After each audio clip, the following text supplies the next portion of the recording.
This episode was recorded during the dual WGA and SAG-AFTRA strike. As fans and content creators, we stand in solidarity with the creatives currently on strike.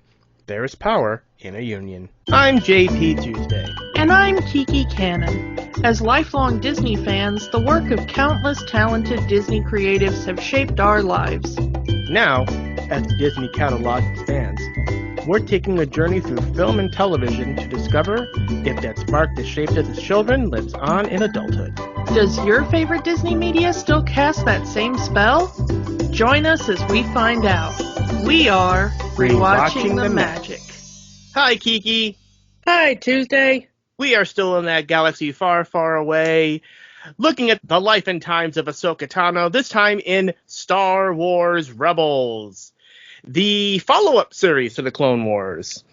And boy, when this show premiered, people were not happy because after the acquisition of Lucasfilm by Disney in 2012, Cartoon Network decided, we don't want this Disney-owned show on our network, and eventually canceled it. This was in Season 5 of Clone Wars, which ended, as we talked about last week, with Ahsoka leaving the Jedi Order. Season 6 would not premiere until 2014 on Netflix. At the same time, the first series to be produced under the Disney umbrella comes Star Wars Rebels. And the Clone Wars fans were just wondering, why not just continue Clone Wars? Clone Wars is popular. It was one of the most popular shows on Cartoon Network. Don't you want to have those already established Clone War fans to watch your network? And I guess Disney disagreed because they wanted to start from scratch. Keep in mind, Disney did scratch the entire EU when they bought Lucasfilm to start Star Wars with a fresh slate. And I'm sure, as a fan of the original EU yourself, you probably were not happy about that either. Well, I was not happy about it, but I can tell you that, I was very deep into conventions at the time. I was constantly going to conventions, and I talked to a lot of the EU writers at the time, and right at the time that they made sure that the EU was absolutely no longer canon, boy, were the previous EU writers very angry about that. I had some very interesting conversations with some of the more well-known of the EU writers at the time, and I'm not going to name any names or give any hints, but some of those people were quite angry about that. Some of them were brought I don't back. blame them. Some of them were brought back. Disney did bring some of them back to write new books in the new EU. One of them to write a new canon version featuring the character he created. We'll talk about him in a little bit. This is a Rebels episode. You know who I'm talking about. Yeah. But, Rebels started in 2014 with a new team taking place 5 years before the Luke Skywalker destroyed the Death Star, 5 BBY, before the Battle of Yavin. If you're talking about other TV shows, it would be the same time as Andor. And looking at Rebels and looking at Andor is apples to oranges. One is a kid's show and one is obviously not. The thing is that we talked last week in our Clone Wars episode about how I felt that the Clone Wars was the least interesting part of the Clone Wars series. Mm-hmm. Once again, I'm feeling like Rebels made the mistake of making the Rebellion the least interesting part of Rebels. Granted, we only watched maybe a fourth of the series for this one, so we did miss a lot of the storytelling. But again, much like Clone Wars, it's really the interactions between the other characters. And specifically, this one cuts the characters down considerably. Because in the Clone Wars cartoon, you had Anakin and Obi-Wan and Ahsoka doing one thing, and then you had Padme doing another thing, and then you had the clones doing another thing, and then you had Maul, and you had the bounty hunters, and then you had Dooku and Palpatine and all these different characters from the prequel trilogy. And at any time, in any episode, you could switch to these characters doing a completely different thing than what you saw in the previous episode. Rebels keeps it tight to this crew of 6. And they are the main characters throughout the whole show. So at least you're following the same 6 characters throughout the whole show. That is a plus in my book. Usually that is a plus, yes. But the problem comes in when, I'm just going to go ahead and say it. The problem comes in when you don't really care about any of those characters. At least in Clone Wars, I found that when an episode was partially focused on a character I didn't much care about, at least part of the episode would be focused on a character I did care about. And the problem I found with Rebels is there were only like 2 characters I really cared about. And they were not the ones that got the majority of the screen time. At least of the episodes that we saw. Well, no, I think just in general. I found Zeb to be pretty cool. And Sabine, who I'm not gonna lie to you, for the longest time I thought that was Satine from Clone Wars come back to life. Because why would you just name your other Mandalorian one letter off from your old Mandalorian in a kids show? I mean, I am a grown ass adult, and I'm not that, you know. Blame Filoni. Yeah, well, that's what I'm saying. I am blaming Filoni. Like, why would you do that? You have an entire galaxy full of names. Pick one that's not just a single letter off for your Mandalorian. That's being like, oh, what am I going to name this character? I'm going to name him Obi-Wan. You know, it's like, well, that's why would you just set up people for confusion like that?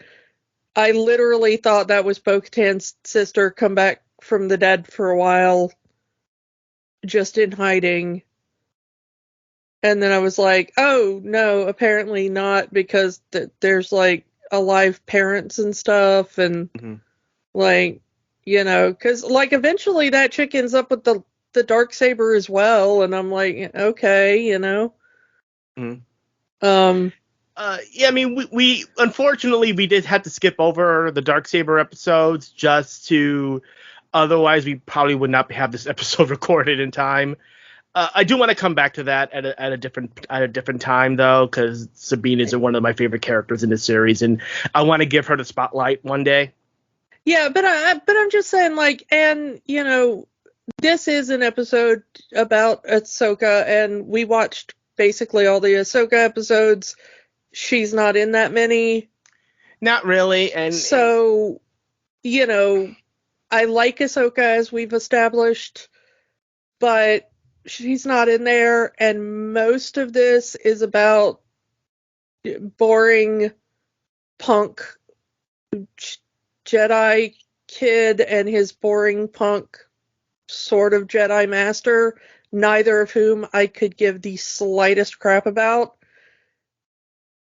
Yeah, well, let's get into it. So our ghost crew, the Ghost, we have our captain Hera, a Twi'lek. We have her partner. It's never established if they're married or not, but her romantic partner, Jedi Kanan.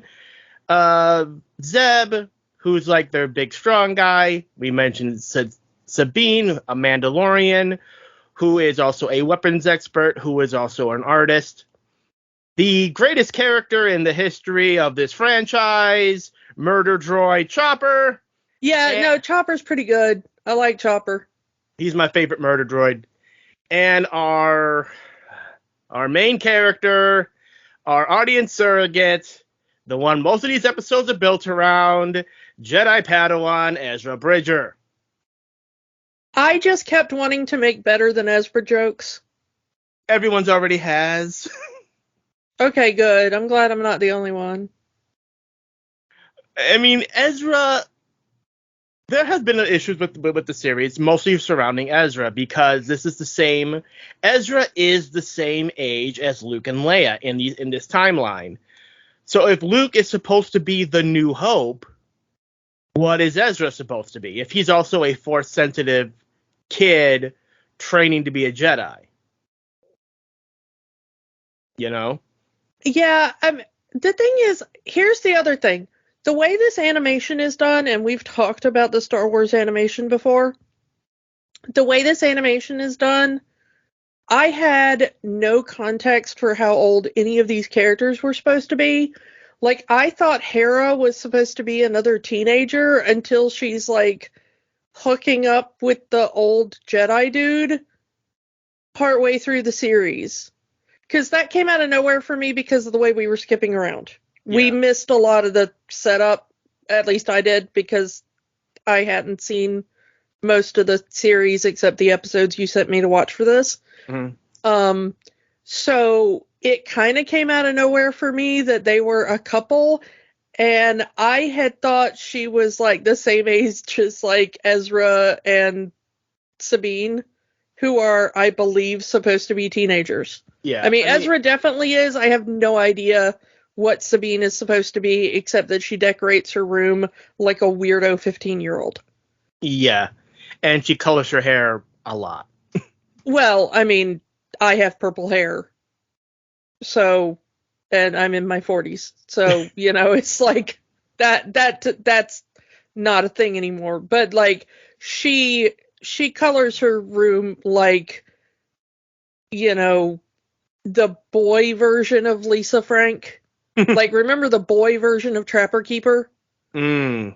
Like, there was the Lisa Frank Trapper Keeper, and then there was, like, the Hot Wheels Trapper Keeper or whatever for boys. Mm-hmm. Like, her room is kind of decorated like the boy version of Trapper Keeper from when we were kids. Yeah, I remember that. And, like, I don't know why, but her Beskar armor, which, by the way, she has the worst Beskar armor because it doesn't actually protect anything vital. No, I think it's just armor to have armor because Mandalorian. Yeah, I don't know if Clan Ren just doesn't have any Beskar left. Like, if they're low on Beskar and they're just like, here's a brooch or something. I don't know. Like, your Mandalorian, here's like a tiny dime-sized piece of Beskar to wear on. I mean, really the only reason we're doing Rebels is because these characters are going to show up in the Ahsoka show. Yeah. I mean, Zeb has already shown up. He was in Mandalorian season 3. Yeah. So they're bringing these characters back. Ahsoka seems to just be the continuation of this show. And Filoni has already said that outright. They have asked Filoni, like, is this just Rebels / Clone Wars continuation? And he said, yeah. So that's been confirmed. The Filoni-verse, man, the Filoni-verse. And, I mean, I'm kind of, okay, you know, once again, we are recording this during the SAG-AFTRA / WGA strike. We support the strikers. Do not take this as us promoting the studio here. But the thing I'm interested in seeing in the Ahsoka show is that Filoni's live action stuff way better to me than the cartoon stuff. And I don't know if it's because he's allowed to make it for like adults. Mm-hmm. I was watching the show, and the other occupant of my house walked through and went, I don't know who wrote this script, but this is awful. Because it's such a, like, hello, you have just walked into the room. Yes, I have. Please let us go defeat the Empire. Like, it is such stilted dialogue.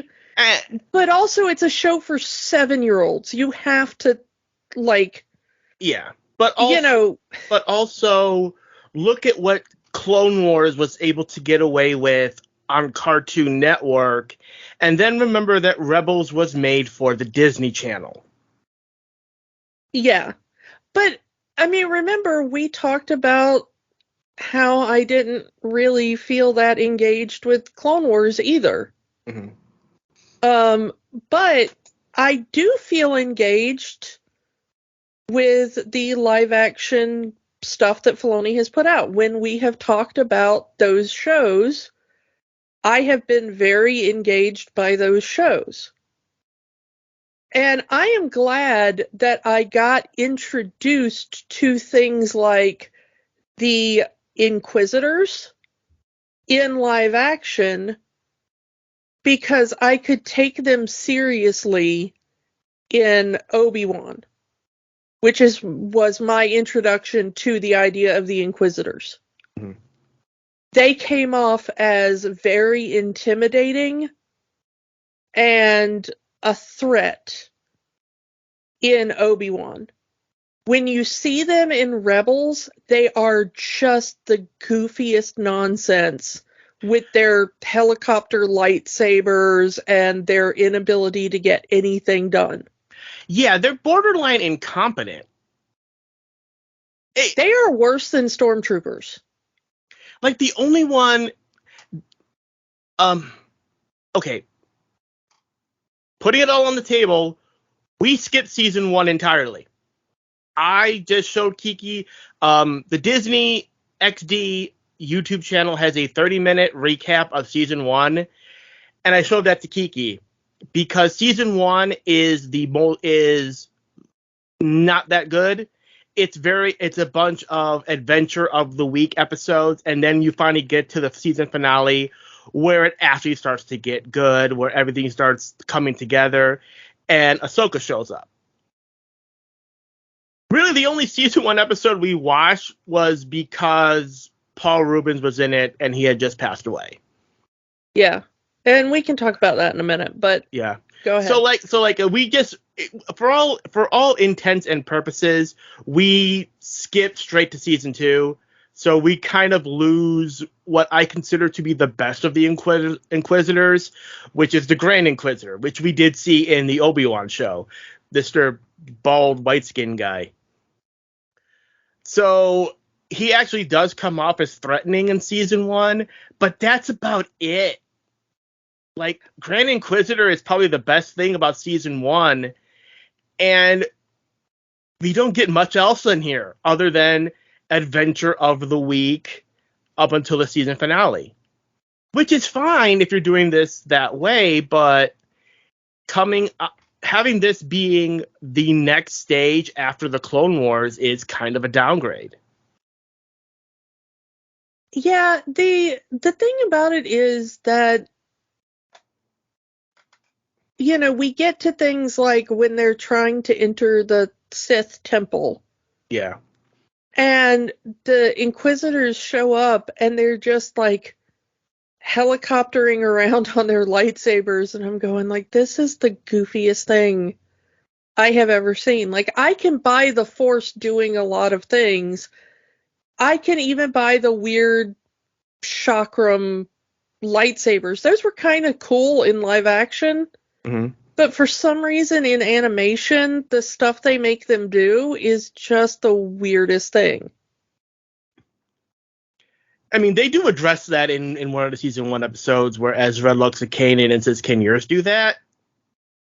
Yeah, I saw that bit. It's in the recap, and it's kind of a funny line, but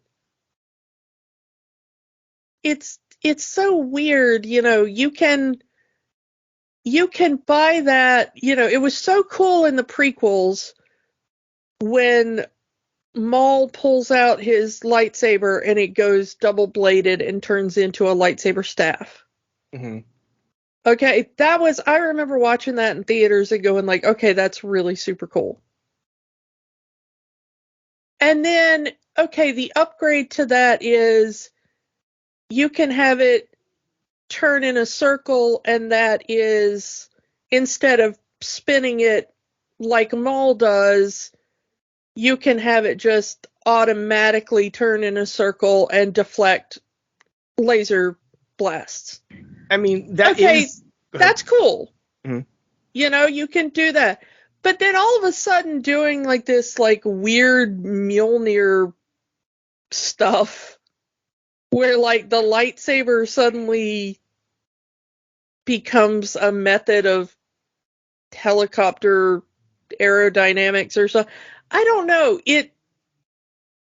It's the one thing about the Force that suddenly stretches credulity for me.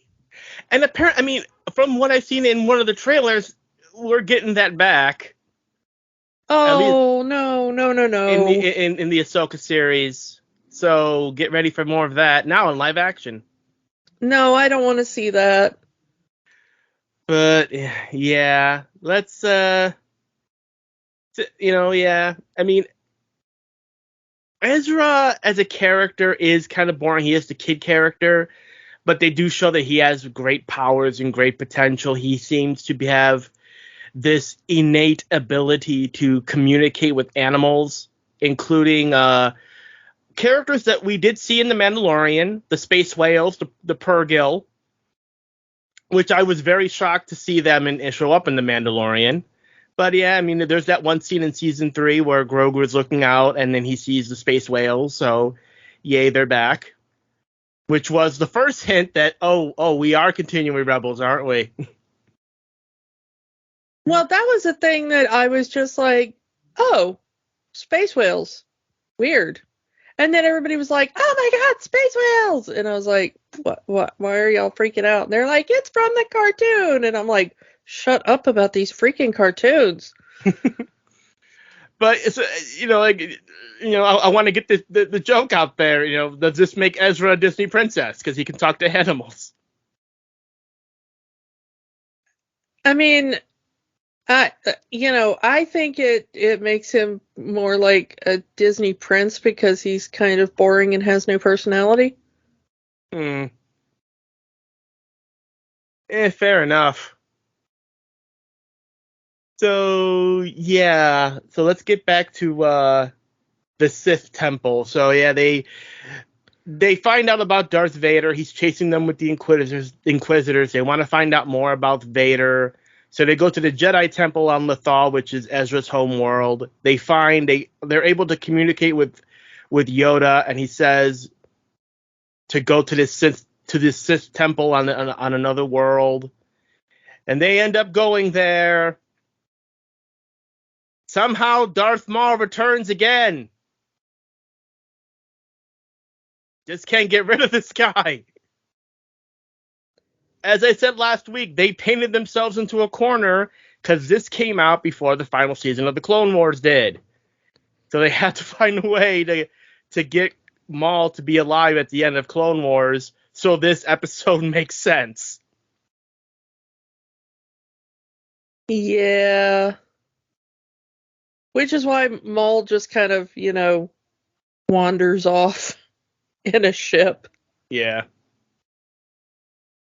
So they go there. They're trying to find this Sith holocron that's going to give them the information to destroy the Empire, destroy the Sith, discover the secrets of Darth Vader. Apparently, Ahsoka learns while in the Jedi Temple. She gets a vision of Anakin, and the vision turns into Vader. So she kind of already knows that Anakin is Vader at this point. So here comes Maul. Maul wants a new apprentice because always two there are, a master and apprentice. So he wants to turn Ezra to the dark side because there needs to be two to get the Sith holocron to get the answers that they're looking for. here comes our Inquisitors, here comes Vader. And the two big shockers, I guess you could say this. One, they decide to Maul blinds Kanan, just strucks him right in the face with his lightsaber. But I do like that the fight between the three-way fight between Maul, Ahsoka, and Kanan, at least that's animated well. Yeah, it is the one thing that I will give the cartoons is that the fight scenes are very well animated. Yeah. So they get Kanan's blinded, but he's still somehow using the Force to keep fighting. They're getting Ezra gets the Sith holocron. Turns out the Sith Temple is a battle station, a proto Death Star, I guess. I don't know. Yeah, I don't really know what the I don't really know what the capabilities of this thing is, but one thing I did there's one thing that it's very blatant and they throw it in your face. You can tell that this episode came out after The Force Awakens came out because Ezra picks up a lightsaber that looks exactly like Kylo Ren's. yeah, I missed that, honestly. Yeah. But you can also tell I mean, of course, the later episodes at the end definitely came out afterwards because they're using clips of Kylo Ren's voice and Rey's voice and Jen Erso, actually. So yeah, Rogue One is also included in that scene. We'll talk about that later.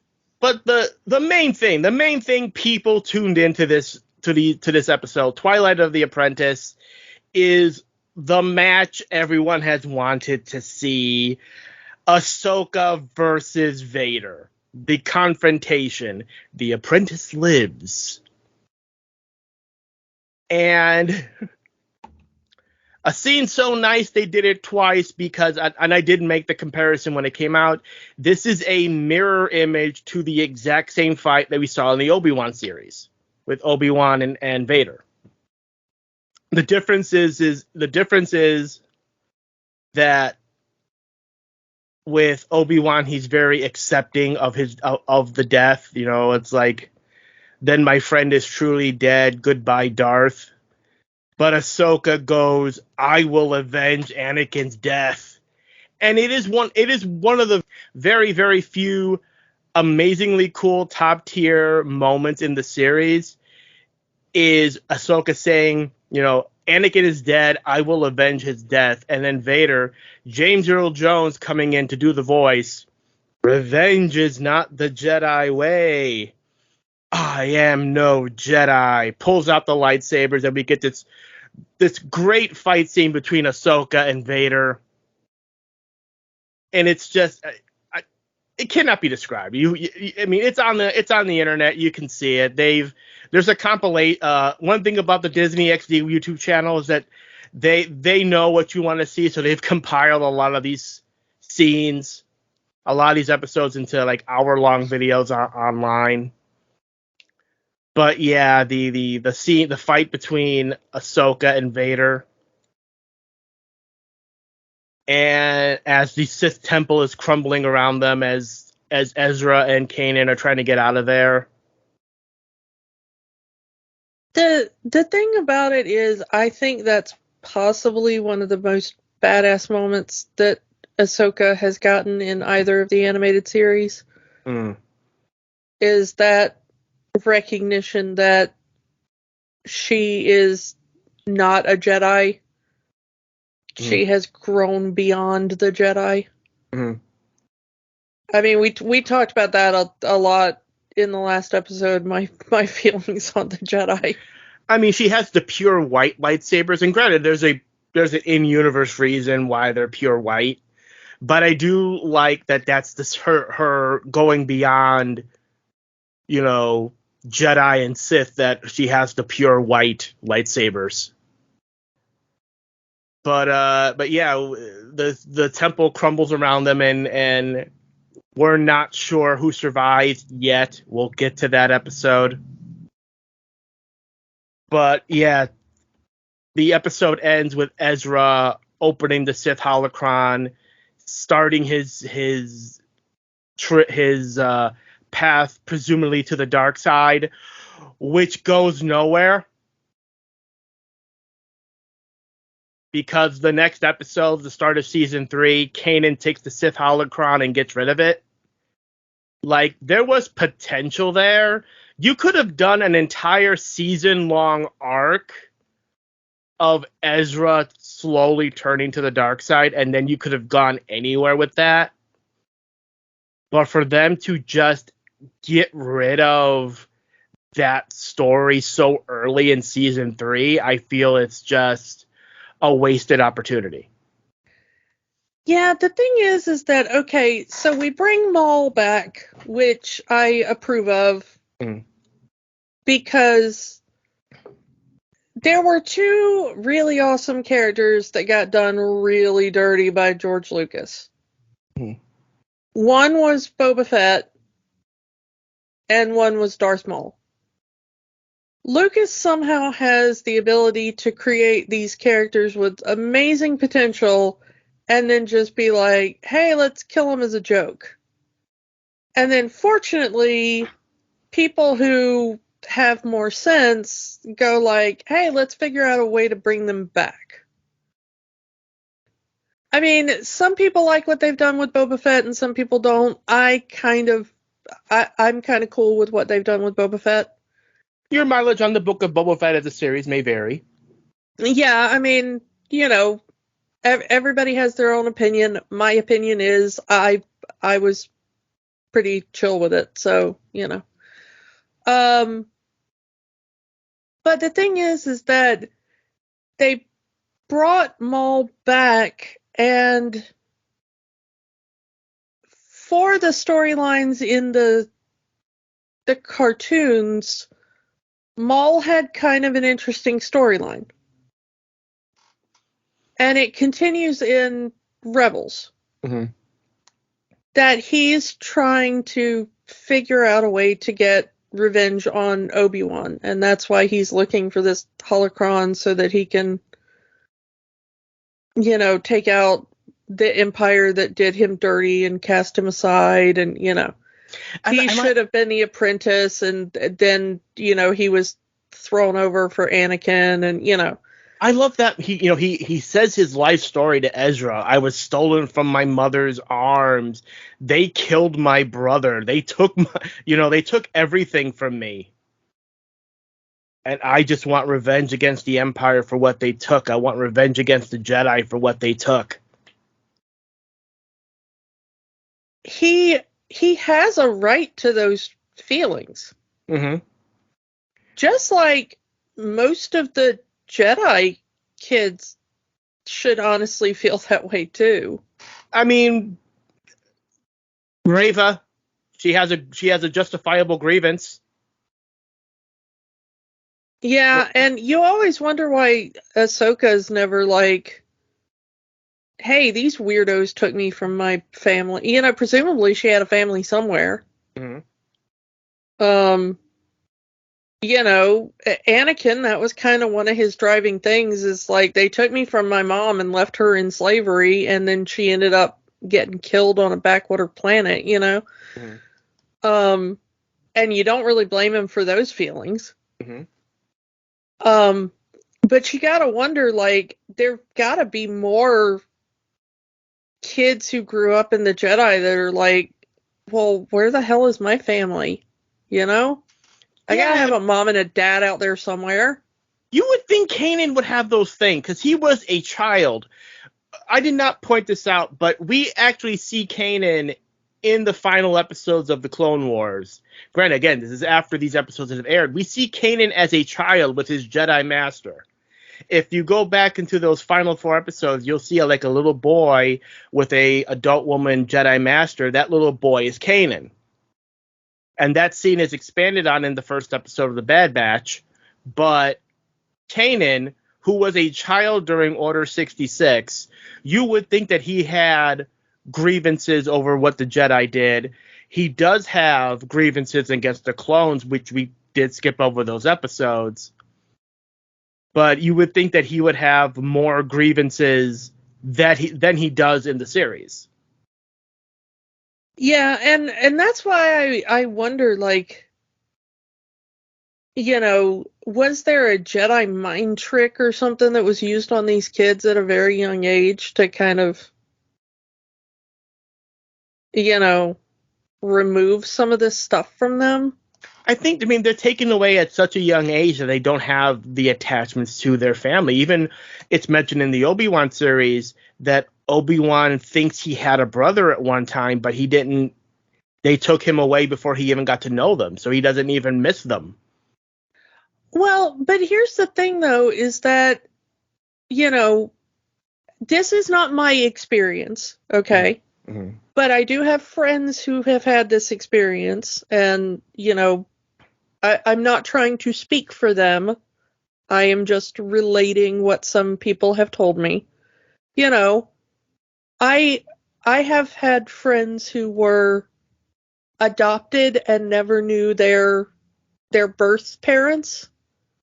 And even though they never had an attachment to birth parents, they did grow up and want to know something about their birth parents.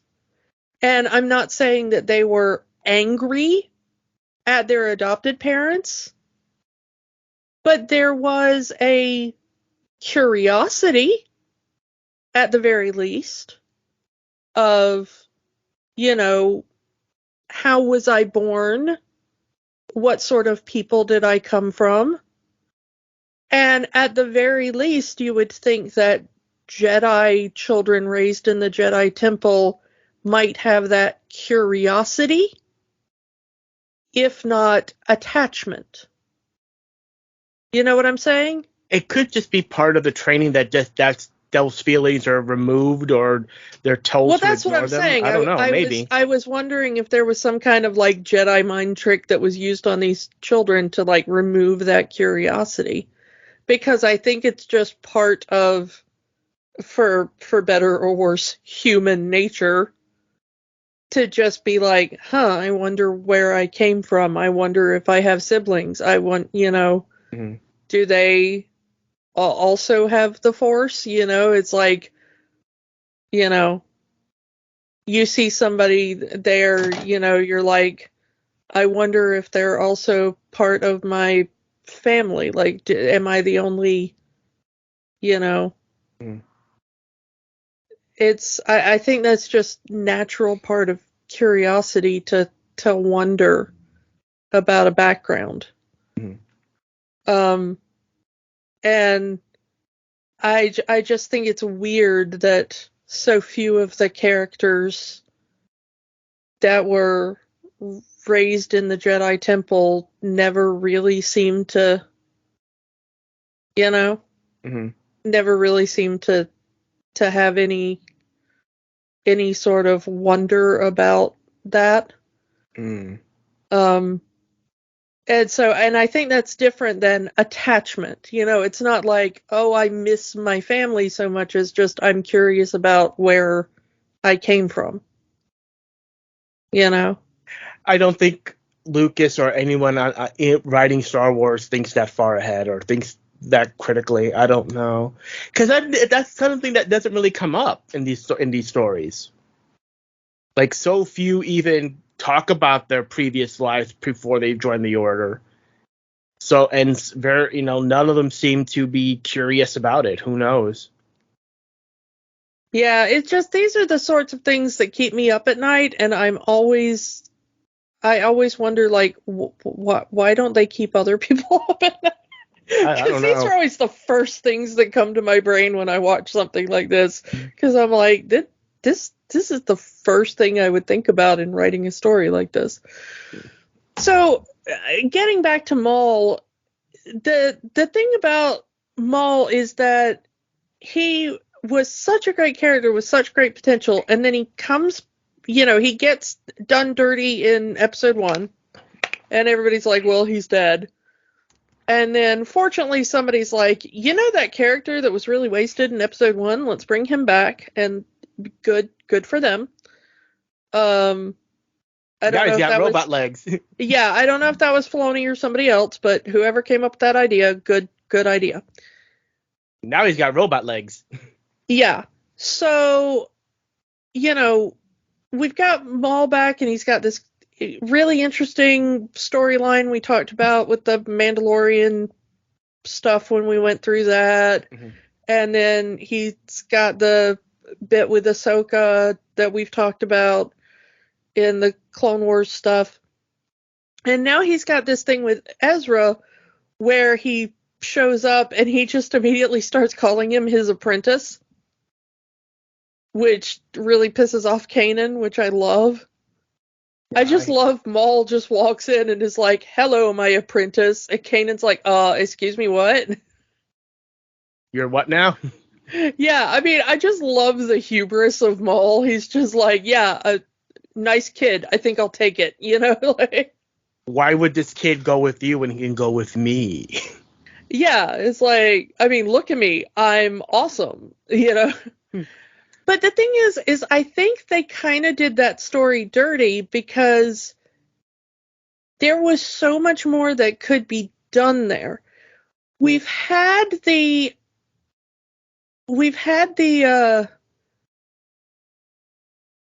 Jedi apprentice falls to the dark side story, because that was Anakin. Mm-hmm. But we've not, and with Luke, we had the Jedi apprentice tempted by the dark side and then resist it and go like, no, I am a Jedi like my father before me, But we've not really had a Jedi apprentice fall to the dark side and then come back out of it. And like I said, that could have been an entire season-long arc. And they throw it away in the first 3 episodes of season 3. Yeah, I would have loved to have seen Ezra just be like, you know what, Maul's pretty cool. And he's offering me answers and power, and he's not squashing my ideas. I'm going to go with him. And then he comes to the realization, like, on his own or whatever, after falling to the dark side, he has a redemption arc. Mm-hmm. I think that would have been much cooler than Kanan stepping in and being like, no, you're not going to be dark side. Give me that toy, and we'll take the toy away. Yeah, I'm going to take your shiny thing and give it to the 4th Doctor. Yeah, that's we're going to get into that. But the thing about it is that the thing of Maul just showing up and being like, he's my apprentice, and Kanan's being like, the hell he is, and Maul's being like, well, not yet, but soon. That had so much promise, and it never panned out. And I wanted there to be a moment where Maul would be like, see, I told you he was going to be my apprentice. Mm-hmm. You're inexperienced, you're disabled, you've got nothing. Me, I've had decades of training, even with my own disability. That does not hinder me like it does with yours. Why would this kid stay with you? I could teach him things you would never dream of. But they don't. It's like, yeah, I mean, it's the biggest wasted opportunity in the series, at least in my opinion. Because those first 2 episodes of season 3, you can start to see that little bit of corruption there. He gets a little bit more full of him. Ezra gets a little bit more full of himself. He starts taking more risks. He deliberately disobeys orders. And he's doing it because he believes that this way is going to help the resistance, help the rebellion. Which which, he thinks is a good thing. We could use the power of the dark side to defeat the Empire. And it's just, Kanan says, nope, I'm going to take your toy away, and you're not going to be evil anymore. No evil, Ezra. Go to your room. Well, that is also how Anakin started.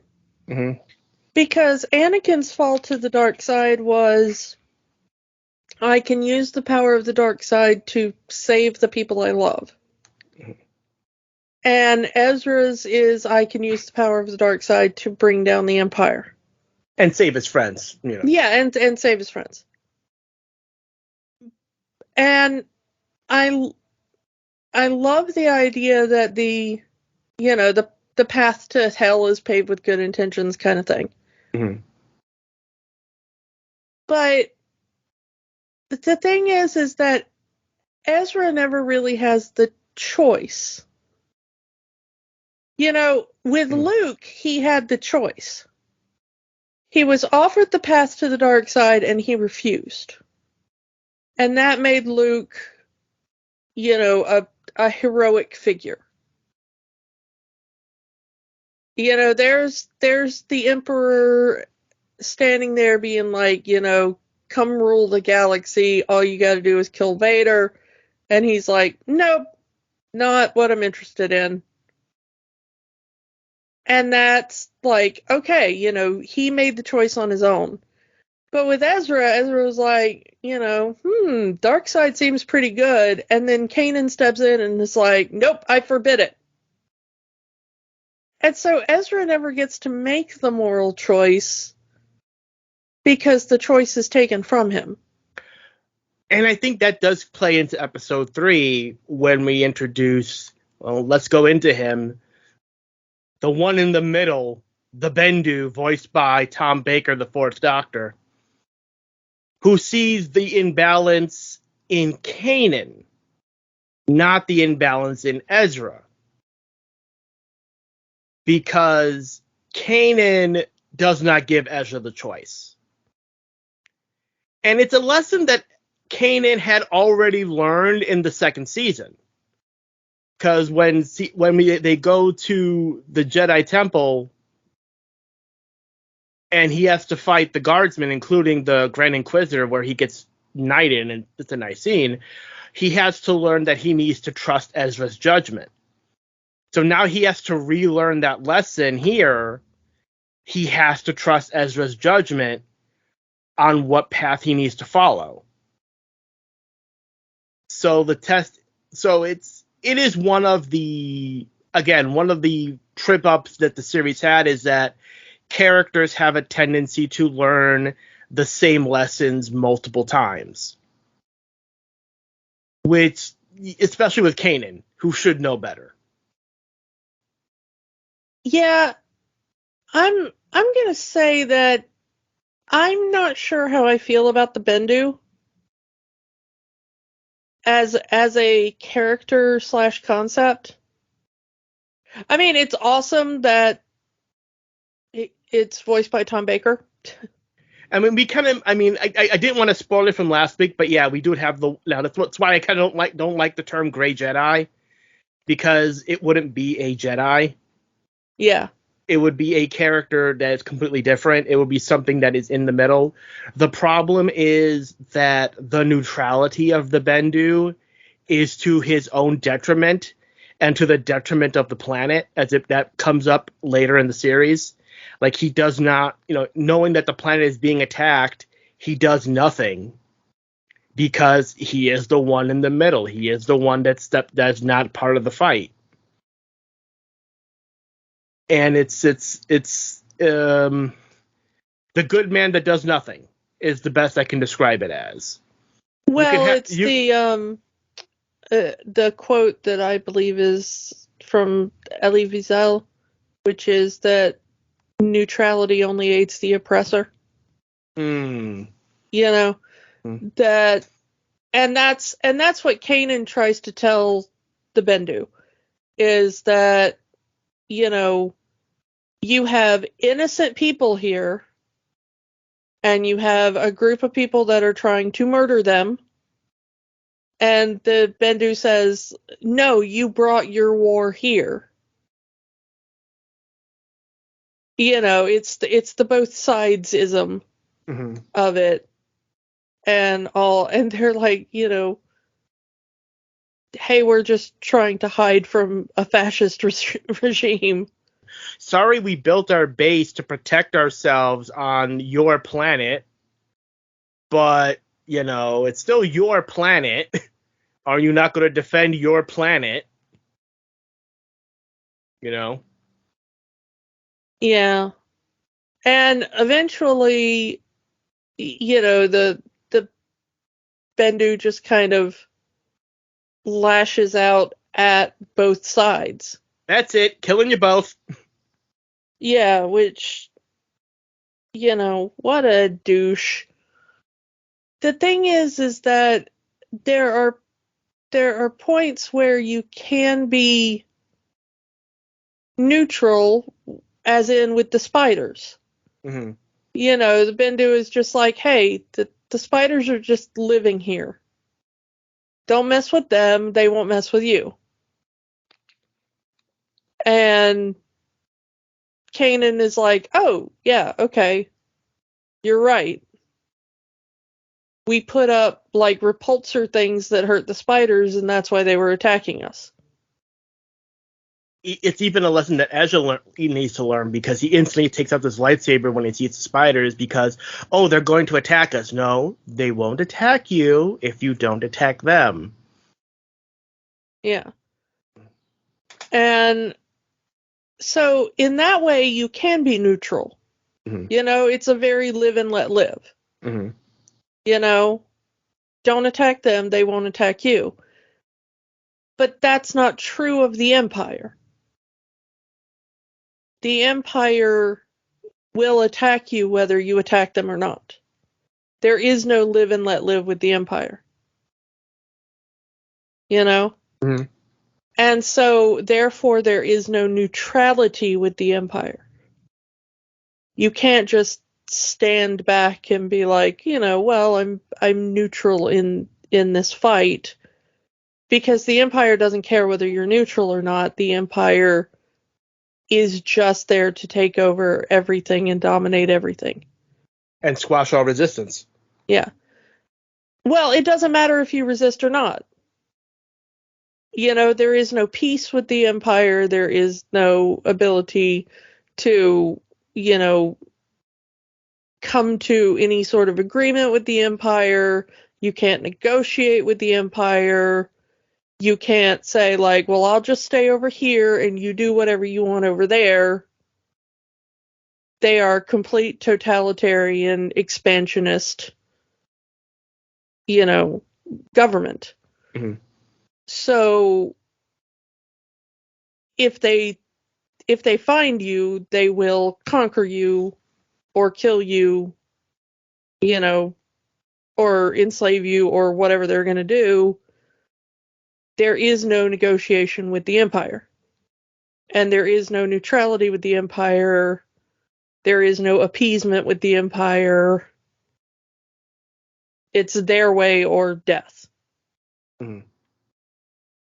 And so, whereas with the spiders just want to be spiders and live, and, you know, they have no beef with you.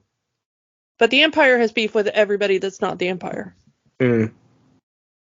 And that's what the Bendu doesn't understand, is that you cannot be neutral in all situations. There are some beings that you just can't reason with. One of them being the Empire. Yeah. But I love how also the Bendu sees Thrawn's eventual end. He tells Thrawn exactly how he's going to die. Well, technically, he's not die, but he tells Thrawn defeated. His defeat. Exactly the end of this particular series. Yeah. I see many arms wrapped around you. and you will never return from. Never return is a he's Yeah. not so close on that one, Bendu. But yeah, Bendu does get annoying in his overuse of neutrality to the Is there a I'm trying to find the D&D class that Bendu would fall into. I mean, true neutral, probably. Yeah, to a fault. Yeah, to an absolute fault. But I mean, they got Tom Baker to voice him, and that's probably the coolest thing about him is the fact that they got a doctor to voice his character. Now, granted, David Tennant also voiced a character in Clone Wars. We never talked about him, but I do like the idea that there was a Doctor Who actor who came back to play a different incarnation of the Doctor who also played a character in Star Wars. If I had a nickel, 2 nickels, yeah. Yeah. But let's finish up this Maul storyline because they have the 2 holocrons. They put it together. Ezra and Maul both get half the message of the question that they're looking for. Maul asks, "Is he alive?" And Ezra asks, "How do I destroy the Sith?" And they both come up with the same answer, but they only have part of the answer. Ezra has twin sons, and all Maul knows is that he lives. And even if who would Maul want to kill? If you've been following Star Wars, you kind of know who he wants to kill. Which eventually leads us into Visions and Voices, Season 3, Episode 11, where they finally get the other piece of the puzzle for each other by going to Dathomir, Maul's home planet, and we get some ghost Force witches, the Night Sisters, and I do feel bad that we did skip all of that from Clone Wars because those are some great characters, and again, I don't know if we'll ever go back to Clone Wars again, but if we do, that would be for the Night Sisters stuff.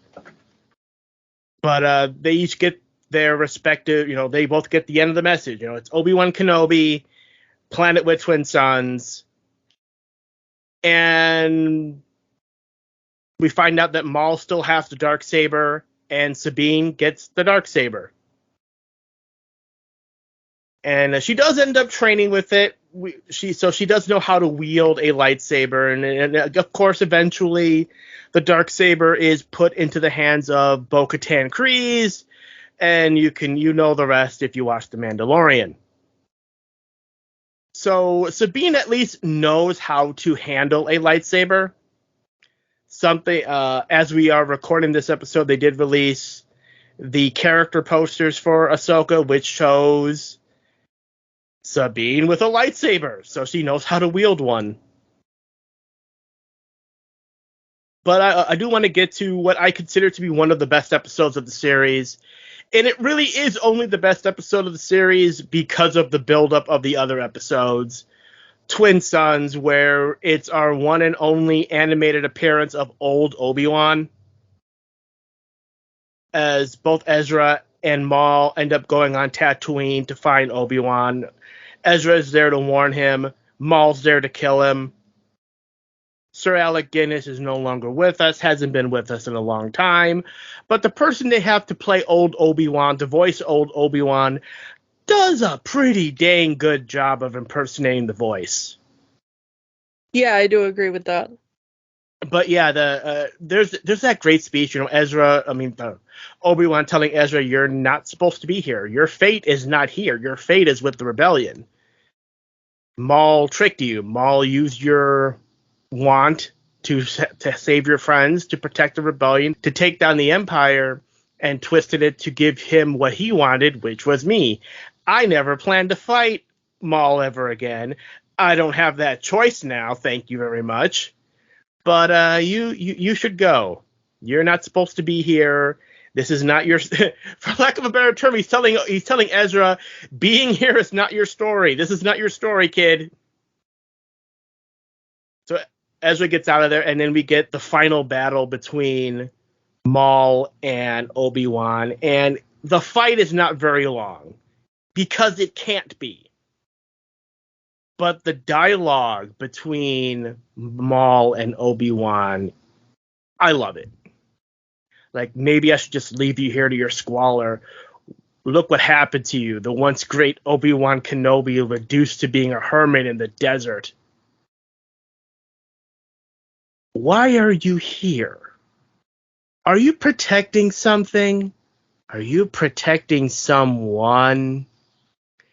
And I love the facial animations on old Obi-Wan just lighting his lightsaber up.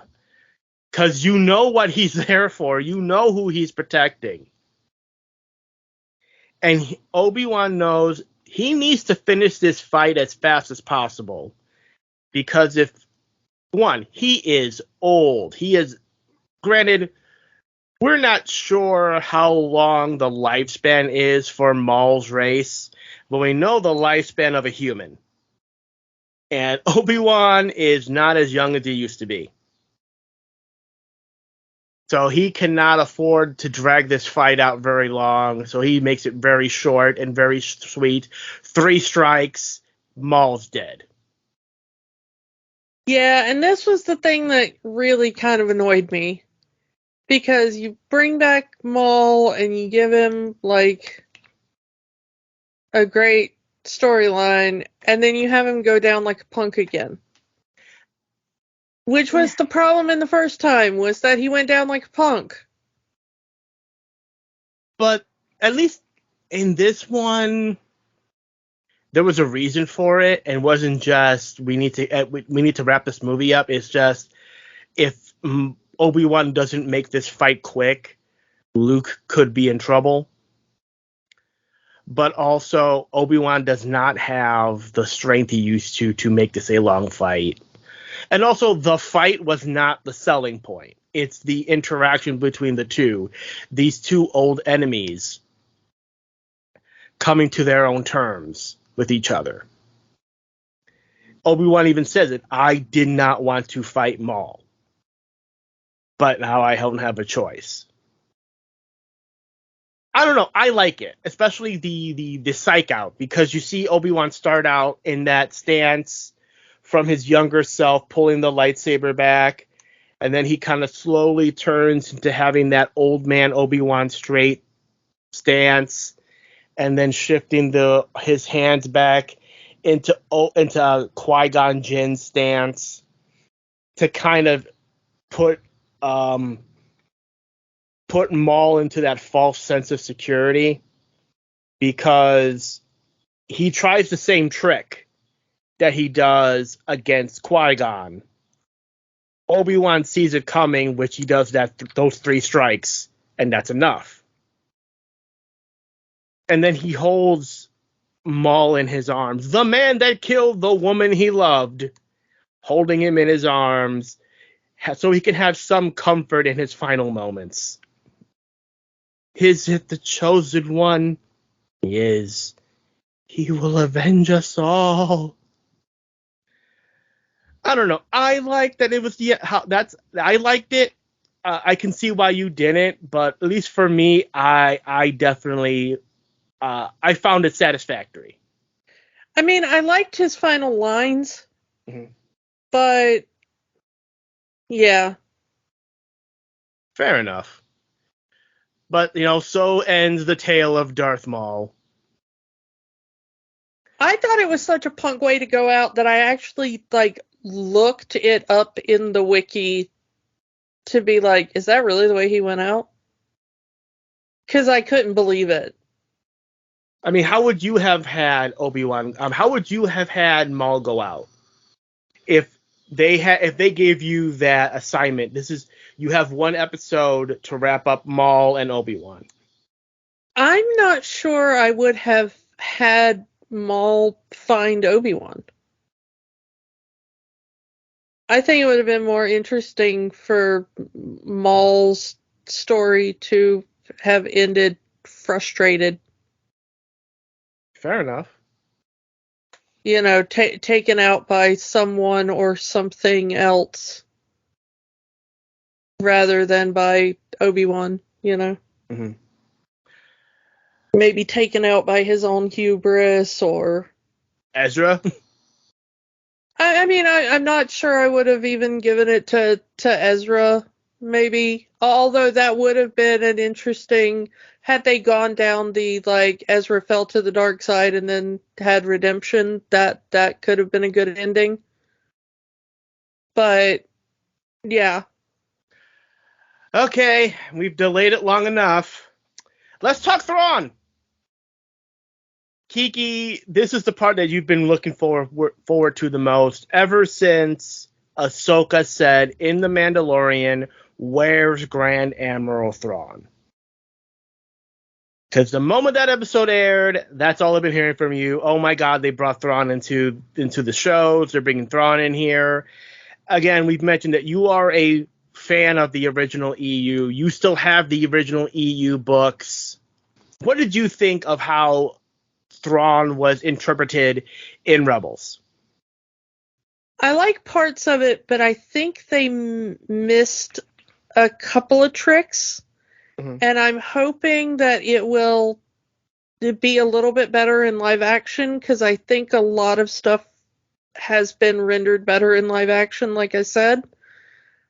So in the books, and I don't know how much you read any of the books, the older ones. Not many.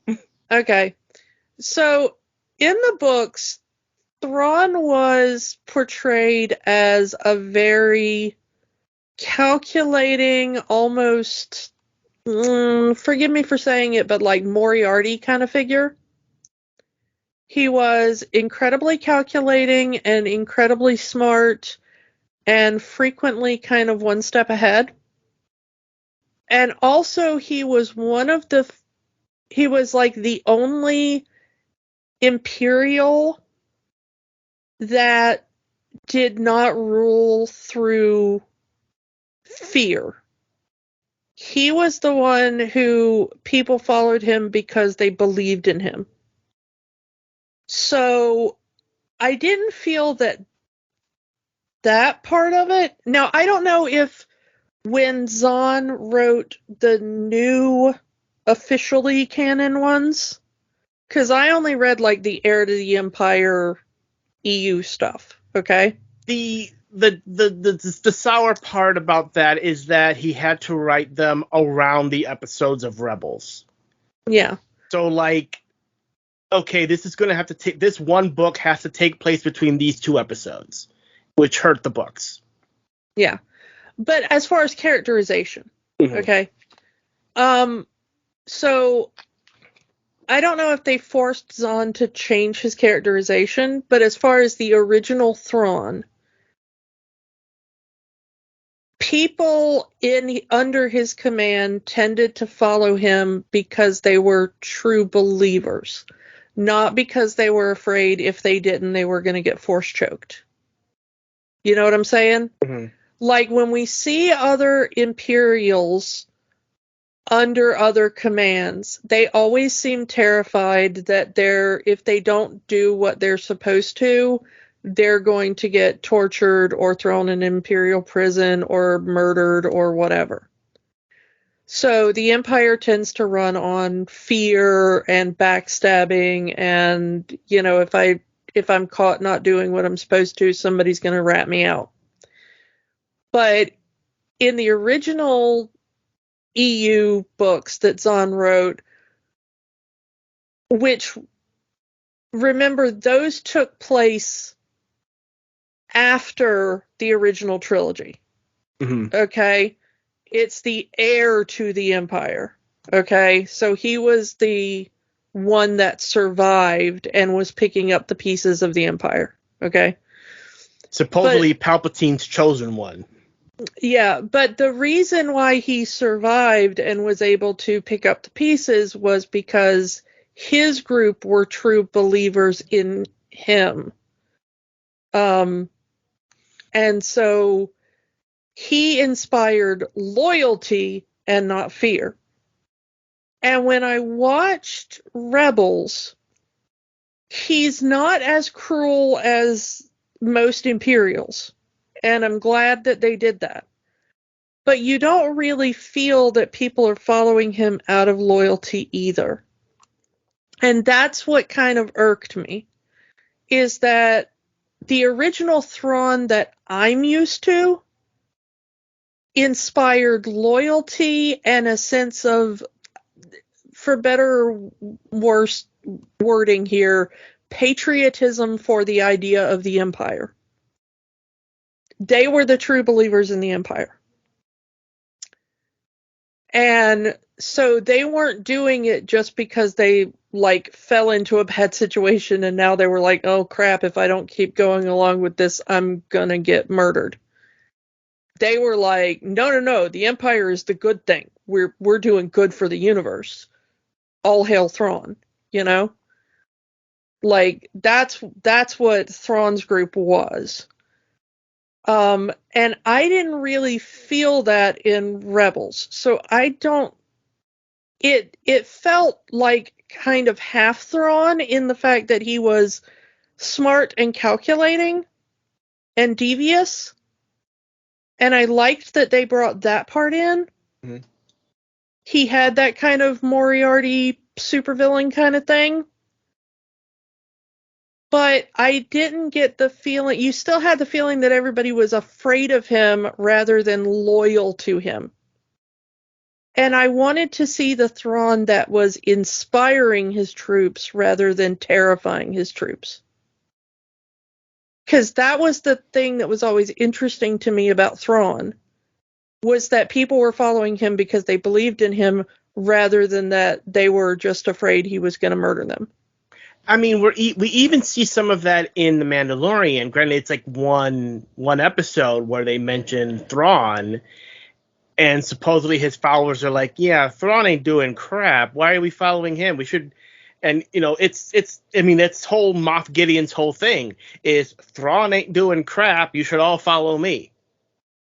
Well, when I saw that, I was like, well, that's because Gideon is Thrawn's rival.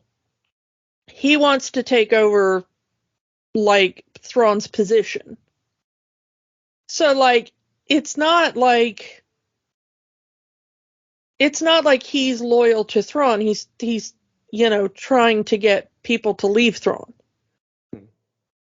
So I could buy that because I was like, okay, he's the punk that's trying to usurp the throne. But when you see in Rebels, the governor lady and stuff, mm-hmm. She always seems just terrified of Thrawn and stuff rather than wanting to please him or being down with his plans or whatever. Mm-hmm. And I'm like, that doesn't feel like the right dynamic for a follower of Thrawn. To me. Mm-hmm. So, I don't know. Maybe they've retconned it in, the new stuff that Zahn has written or whatever, because I haven't read that stuff. But it did not... Half of it felt like the Thrawn that I remember, and half of it was, missing for me. Mm. So I'm hoping that maybe in the live-action stuff, when he comes back, he'll have, rallied a loyal force or something wherever he's been off to after the space whale thing. I mean, it's been a few years, so he may have gotten some loyalists on his side. Yeah, I mean, I'm kind of hoping that's what it's going to be. That, maybe they're setting up he was just a random, Imperial, and after whatever's been going on wherever he's been, he's now got, a group of fierce loyalists, and now he's the Thrawn I remember. I mean, it's a good way to explain why Thrawn was not around during the original trilogy. because we end the series just months away from the Battle of Yavin. So it's one of those paint ourselves into a corner situations. We want Thrawn in this series, which takes place years before he's supposed to be introduced. Now we need to get rid of him so we can introduce him at the point where he's supposed to be introduced. Yeah. Also, it's kind of weird that Thrawn existed at all, because Thrawn is a Chiss. And the Empire, as we have discussed before, is incredibly xenophobic and very human-centered. Mm-hmm. So the fact that they would have a Chiss Grand Admiral was always kind of weird. And it made sense in the original EU that he would be in such a high position, because most of the Empire had been wiped out and he was now stepping into this void. Because now he was fighting the New Republic. And yeah, in the original books, they were like, oh, he's the last of the Grand Admirals or whatever. It was kind of weird even then, because you're like, well, it's still kind of a weirdly xenophobic, Mm-hmm. But it was kind of weird then, but like, it makes more sense for Thrawn to have kind of stepped into that position in the vacuum after the Battle of Endor. Mm-hmm. Than it does for Thrawn to be like one of the main dudes of the Empire under Palpatine. They do try to cover it up that his first appearance in the show is he's recently promoted to Grand Admiral. But should he have been a Grand Admiral in this series? I don't know. I mean, I find it weird that Palpatine would have any non-human be in such a high position. Mm-hmm. Because it is stated over and over and over again how much the Empire hates non-humans. I don't know. And the fact that they say that he was personally promoted by the Emperor himself, which, I mean, I don't know. Maybe, again, it's I don't know. Maybe he did a favor for Palpatine or something. I mean, maybe he's just really that good at being a tactical genius or whatnot. Well, that has always been the story, is that he was the most incredible tactical genius that the Empire had. And he got outsmarted by a teenager. Yeah, that's the one thing they did him really dirty on. Like, I get one thing I like. He's already, Thrawn is always 3 steps ahead of the rebels in the series, which I do like. He already knows what they're going to do before they do it, and I like the way that he figures it out. He figures out by, I can study the artwork of the people that's part of the rebellion, and I can see where they get their plans from because they're basing it on their beliefs, and you can see their beliefs through their artwork. Man of fine art, Mr. Thrawn. Once again, that's the Moriarty, not to be too silly about it with the Mickelson thing, but Hannibal Lecter, a bit of it. He's the really smart supervillain, and he's into art. But if Star Wars had classical music, he'd constantly be listening to it. But also, we'll let them win this battle, because destroying them now isn't going to get us anywhere. We need to find where their base is. We need the entire Rebel fleet destroyed in one go, rather than destroying this small group in right now. Also fully aware that there is a double agent in his midst, and then waiting until like the very end to say, oh, are you sending a message to your friends? Yeah. They're not going to get it. Yeah, Captain Mutton Chops over there sending his... Callus, yeah. It's weird. Callus is a really great, interesting character, because Callus was one of the first villains in the first season, and then by the time we get to season 3, he's already defected. He may have already been a double agent from the get-go, but, you know, the fact that his story is that he was one of the people that was leading the extermination of Zeb's people, and Zeb still kind of has some resentment for him for that. But by the end of the season, they're kind of cool with each other. Oh, yeah, you tried to kill all my people, but you're on our side now. Water under the bridge.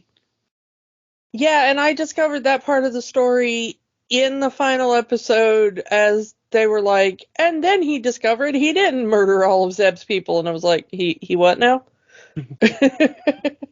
That's what we get for skipping 3/4 of the series. But yeah, you know, Callus being the spy, and then that whole thing. But you know, let's kind of go right into the end of the series here. One thing that it was hard for me to recommend, but I kind of had to, because the final half of season 4 is one continuous story. So you just can't go pick and choose episodes, because Hera gets kidnapped, Kanan dies, and then we have to get the Force Wolves, and then we get the World Between Worlds. And that's how Ahsoka lives, because Ezra saved her by, yeah, Star Wars has time travel now. Let's just talk about the World Between Worlds, because that's one of the major reasons I want to do Rebels in the first place, because this is where we learn about the World Between Worlds. Ezra goes to the remains of the Jedi Temple on Lothal, and we get another, the father, the son, and the daughter show up again, and they lead Ezra to the World Between Worlds. And it's a great scene where you see Ezra going through this world, and you're hearing all of these quotes from all of these characters from all over the Star Wars universe, past, present, and future. Because you get a little bit of the prequels, a few lines from the prequels, you get a few lines from the original trilogy, you get a few lines from characters from Clone Wars, from Rebels, from the sequel trilogy, because the sequel trilogy is out at this point. And you get Rogue One, because Rogue One just came out, and they're having lines from Rogue One in there. So it's a great moment of them using clips from all of the movies and all of the shows up until this point to show you that really is the center of the Star Wars universe. What's your opinion on the World Between Worlds as a concept? I don't know, because they didn't really go into it that much. The problem with the idea is that, it's like 23-minute episodes, and we spend like 1.5 episodes in this place. Yeah, they do kind of bring the concept back in the final episode with the Palpatine hologram. Like, you can have your family back. All you have to do is open the gateway. But it's like, I don't know, it's like a Stargate time travel or something. Mm-hmm. And I have a feeling they didn't really think it out too much. They just were like, well, we kind of left Ahsoka in a really bad situation, and we don't know how to get her out of there, so Time travel portal Jedi temple? Question mark. Sure. Yeah. So yeah, we flash back to the Vader Ahsoka fight. Ezra reaches through the portal, pulls Ahsoka out of time, saves her. He tries to save Kanan, but he's talked out of it. It's like, you can't change history. If you save Kanan, then you'll die because the only reason you lived was because Kanan sacrificed himself. And then you get Palpatine, who also wants the world between worlds. I mean, the concept isn't bad. It's too much for a 24-minute episode. Like, again, this could have been a season-long story arc, and they dump it right at the end of season 4, and maybe they planned on something more. Maybe they planned a season 5 where this would become a bigger deal. I don't know.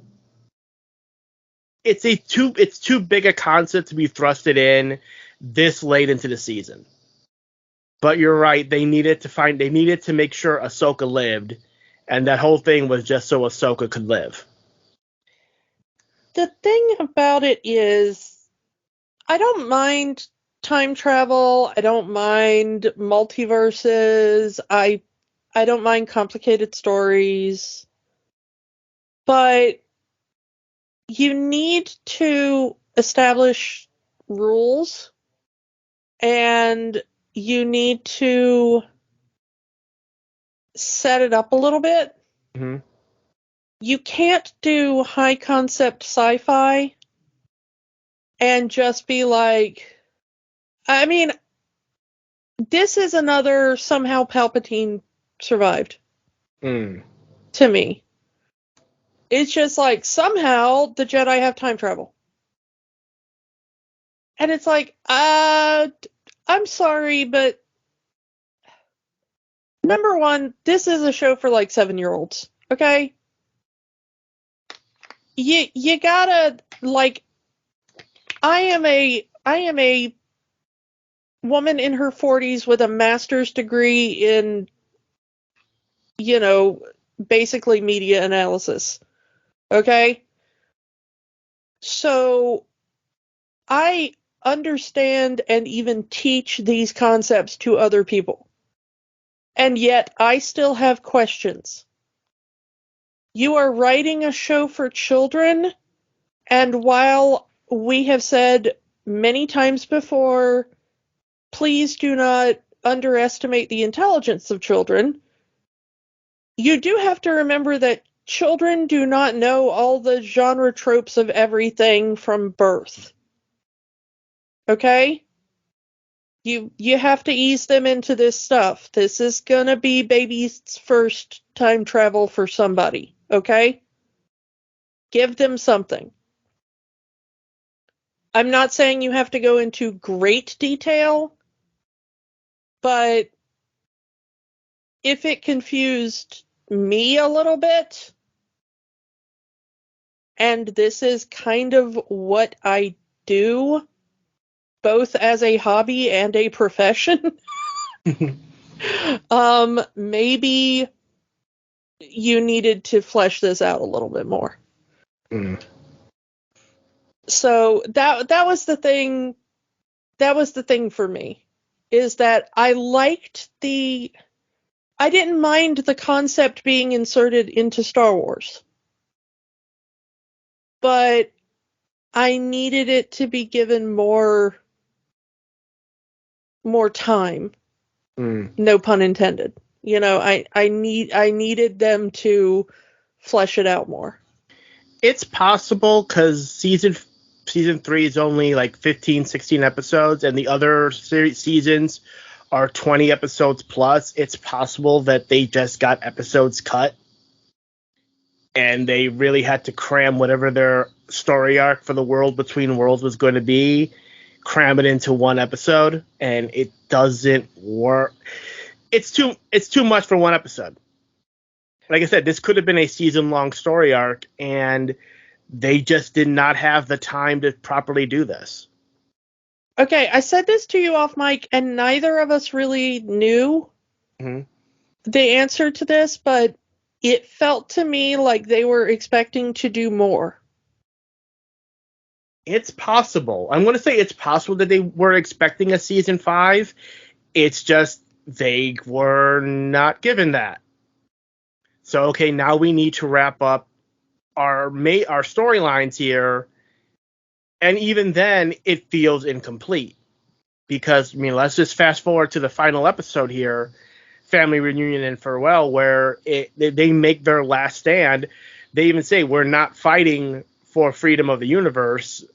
We're just fighting for the freedom of this one planet, which is Ezra's homeworld, Lothal. It's the final battle between the Ghost Crew, all of the friends they've made throughout the entire series, and Thrawn. The idea isn't terrible. The idea that, we're doing this for Ezra, and everyone is saying, I will fight and I will die for this kid. This is what I'm going to do. Which is, it's a nice motion. Again, I wish we had more time to watch more episodes to get to understand all of these characters and their connection to Ezra, but we didn't. Otherwise, this episode would not be coming out on time. Well, here's the thing, though, is that that's not a thing that bothers me. Mm-hmm. Because, okay, when you're talking about the Tridge, okay, mm-hmm. you got the whole thing of, like, here is the rebellion, and we're fighting the Empire to take down the entire Empire for the whole galaxy. But I think it's very interesting to show, like, we are fighting for this one planet, settlement, whatever. Okay? Because that's what I loved about Andor and Mandalorian and stuff like that, is that it takes the idea of the rebellion and is like, the rebellion is not just the grand thing of, like, Luke has to get in his X-Wing and blow up the Death Star, and that's what stops the Empire. Okay? The rebellion is, like, every group on every planet that is resisting. Mm-hmm. Big and small. Mm-hmm. And so I think my favorite thing about Rebels was when it stopped being about, like, let's steal stuff to fund the greater rebellion or whatever, and when it kind of focused on, like, hey, this one planet matters. It may not be the center of the rebellion, but there are good people who live here, and they are under the boot of the Empire. Mm. This may not turn the tide of the entire war, but it will turn the tide of this planet. Which I liked. I honestly, once it got that focus, like, right there at the very end, I was like, honestly, I would have kind of liked if this had been the whole show. It kind of is. Again, we skipped a lot of this, but most of the series takes place on Lothal. And it's them trying to liberate it. And this is, like, the final battle. It's just, we had to deal with Maul and Ahsoka and Thrawn, which took the characters into a bigger part of the story. But I'm just gonna say, I mean, if that is, then fair play to it, okay? Mm-hmm. Because that was the thing that I really did like about those final episodes. Was that it kind of really got a focus on, we may not be able to save the entire universe, but maybe we can save this one people. Mm-hmm. Which I really liked. I kind of, weirdly, for a galactic story, I like Star Wars better when it kind of focuses on small things. Yeah.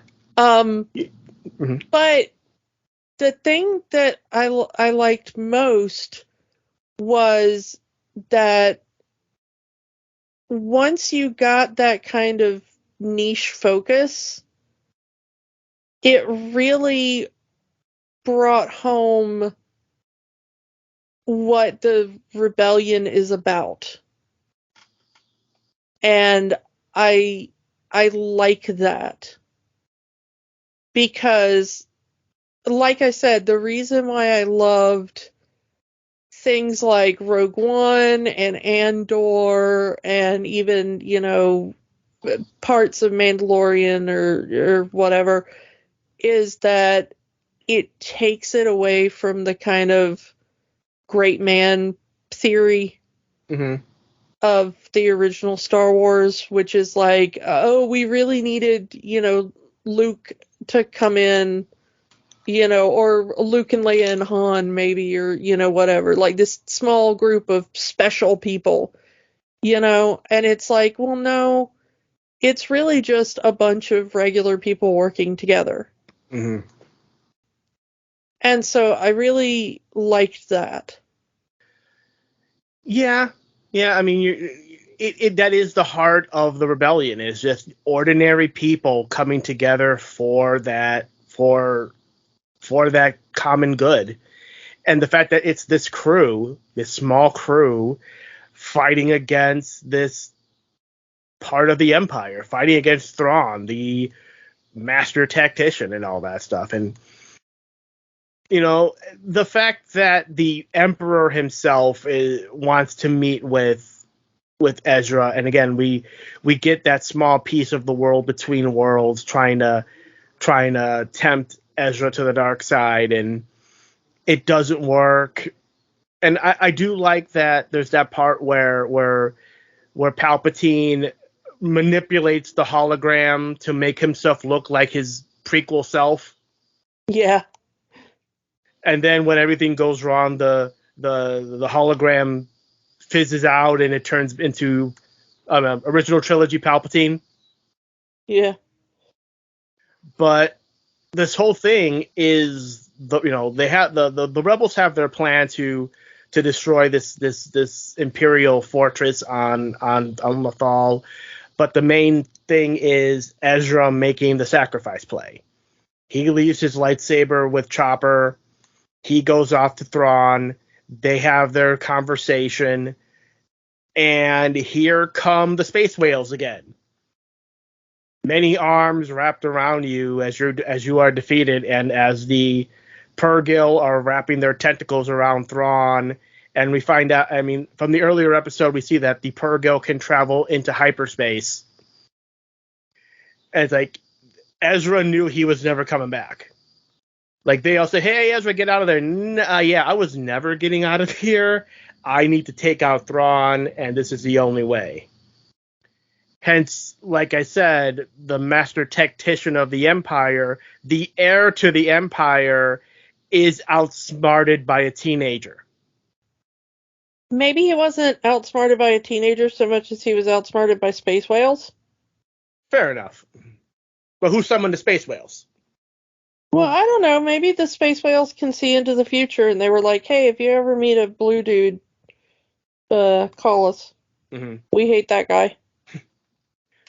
But yeah, as Ezra and Thrawn are pushed out into who knows where, and this is 0 BBY, months before the Death Star is destroyed, we get one more thing that does play into the new series. Chopper gives Sabine Ezra's lightsaber, which, according to the trailers, she still has.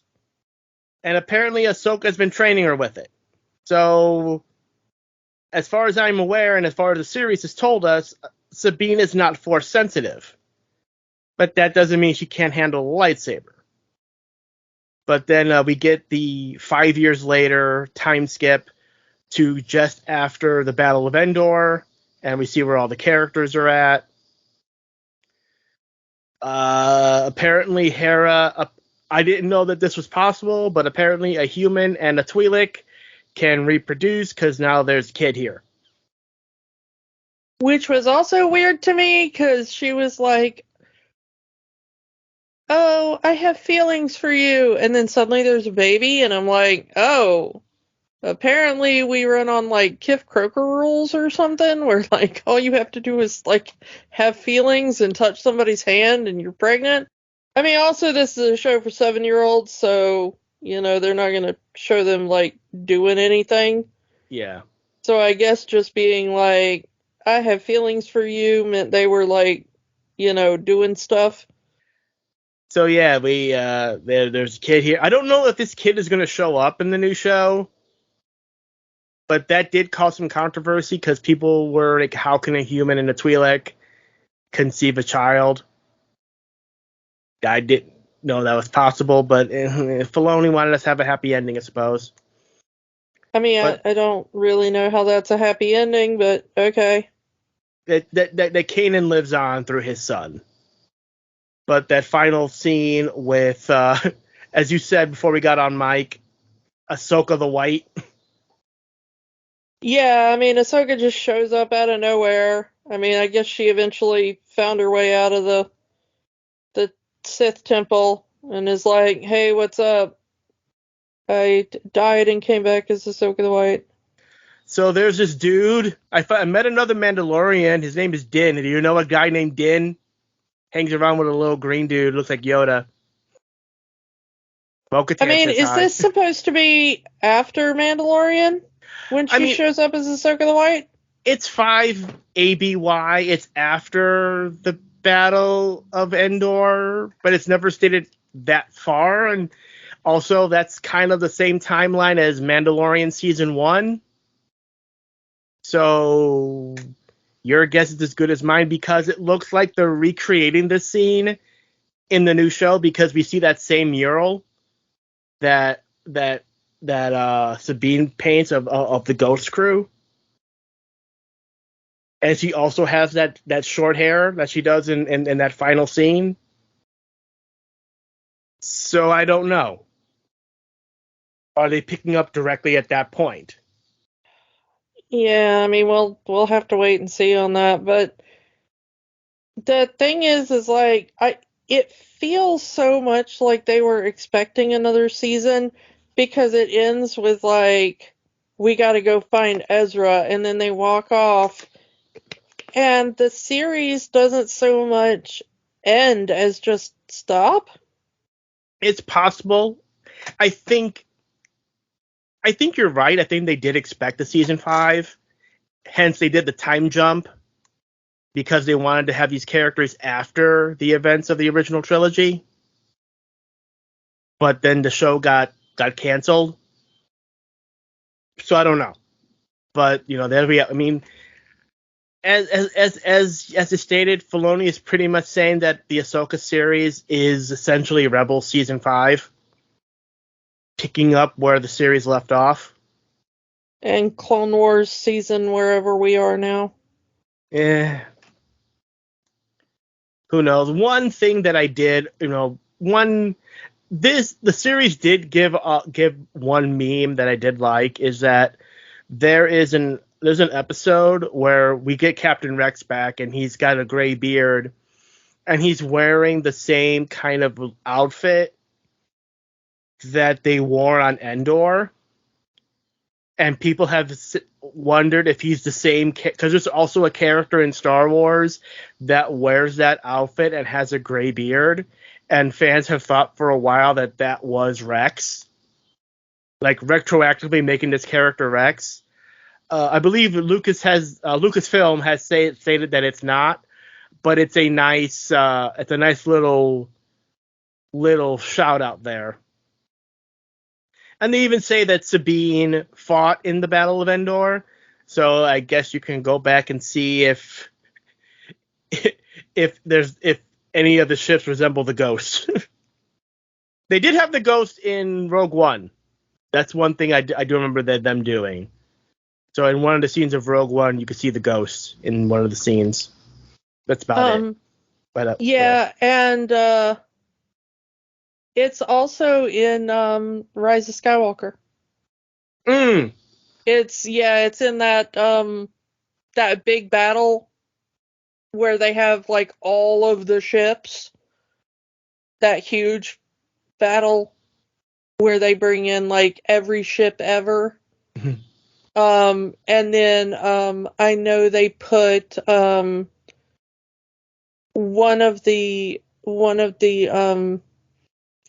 Jedi that Rey hears in that like It's big canon, yeah. Yeah, in that big thing is canon, where Rey's hearing the voices of all the Jedi being like, "You can beat Palpatine." Yeah, it's canon and it's Ahsoka. So that was a nice nod there, keeping this series canon. But we've been talking for about 2 hours, so I think it's time we wrap it up here. Kiki, does Star Wars Rebels have the magic? I mean, occasionally.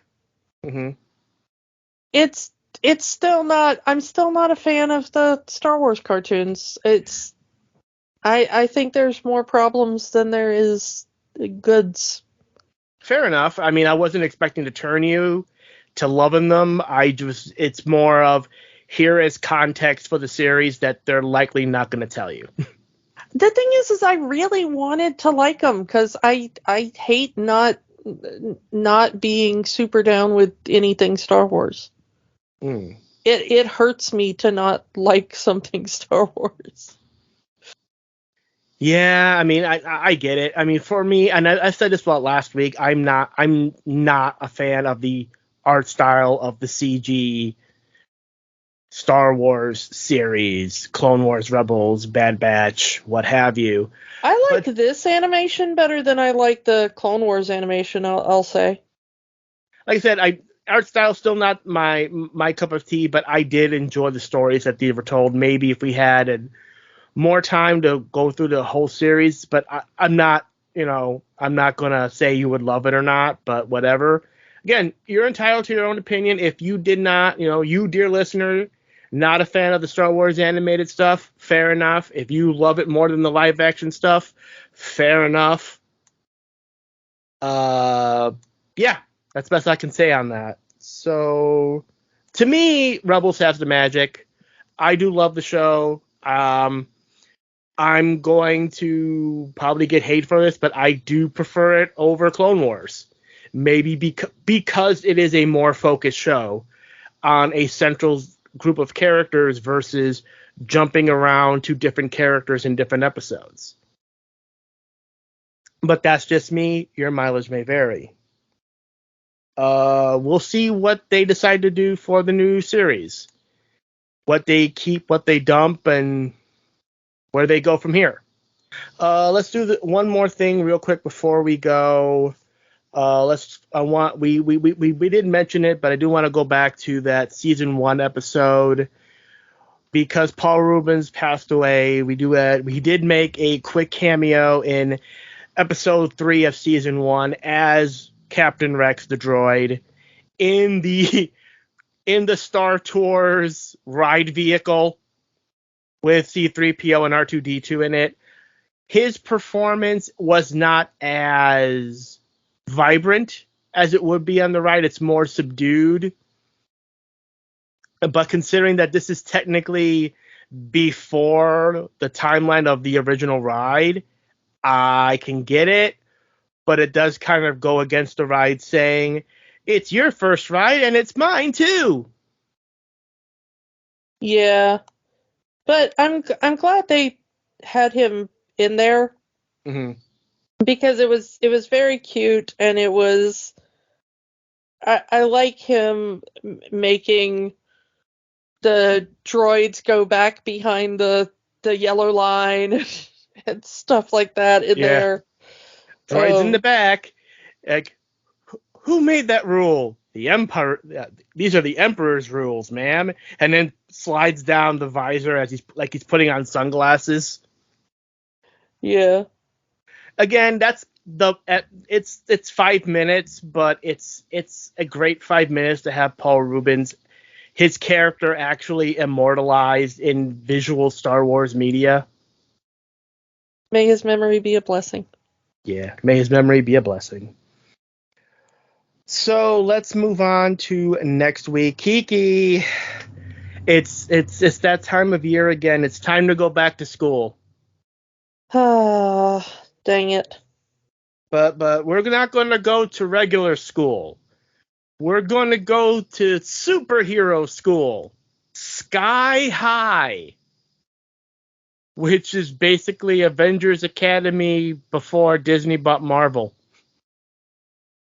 We've been talking about doing this one for a while, so honestly, I can't wait to talk about this one. Yeah, another one of the attempts that Disney made to try to do something with superheroes. I believe this came up before the Marvel. They own Marvel, but I'm not sure. I don't know. I don't remember the year, but we're gonna go back to it. Yeah, come back next week for Sky High, and we will talk to you all next time. Bye. Don't let the magic stop here. Join our conversations on Facebook, Instagram, and Threads at Rewatching the Magic. We are on X at Rewatch the Magic. And new episodes are available every week at rewatchingthemagic.podbean.com. Remember, the magic is for everyone. It only stops if you let it. Podcasts are fun, but there's work to be done. We encourage you to get involved. Here are some organizations we support. The American Civil Liberties Union fights for the constitutional rights of all Americans. Find them at aclu.org. The National Network of Abortion Funds helps people find access to safe abortion services. Their site is abortionfunds.org. The Trevor Project provides a 24/7 crisis helpline for LGBTQ youth and education services for schools on LGBTQ issues. They can be found at thetrevorproject.org. Or find a way to help in your area.